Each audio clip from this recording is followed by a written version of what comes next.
നീ ആരാ? കുഞ്ഞുണ്ണി. തുറക്കടോ.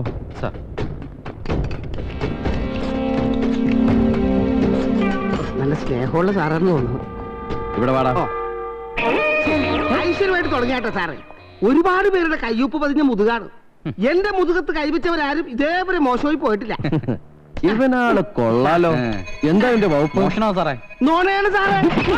നീ കട്ടില്ലടാ. കട്ട് മോഷിച്ചു. ആ അങ്ങനെ സത്യം പറയണം. എടാ കുഞ്ഞുണ്ണി, എന്തോ ഈ മോഷണം എന്നൊക്കെ പറയുന്നത് ജന്മസിദ്ധമായ ഒരു വാസനയാണ്, കലയാണ്. ഒരു പോലീസുകാരന്റെ ഭീഷണിക്ക് മുമ്പിൽ നീ അതിനെ തള്ളി പറയരുത്. നീ മോഷ്ടിക്കണം. ഉള്ളവന്റെ കയ്യിൽ നിന്ന് പൂർവാധികം ഭംഗിയായിട്ട് തന്നെ. നീ ആ ചെട്ടിയാരെ അറിയോ? ഇല്ല. എടാ മാർക്കറ്റിൽ ഹോൾസെയിൽ ബിസിനസ് ഉള്ള ചെട്ടിയാര്. ആ മോന്ത ഇങ്ങനെ ഇരിക്കാനല്ലേ സാർ? അറിയും സാർ. എടാ അയാളുടെ വീട്ടിൽ പൂത്ത കാശിരിപ്പുണ്ട്. പക്ഷെ 50-50 ബാധ എനിക്ക്.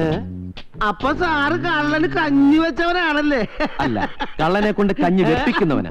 എടാ നീ വയറൊക്കെ ഒന്ന് കുറയ്ക്ക്, ബോഡിക്ക് ഒന്ന് സ്ലിം ആക്ക്. ജനലിന്റെ കമ്പിളിയുടെ കൂടി കയറി പോണ്ടതല്ലേ.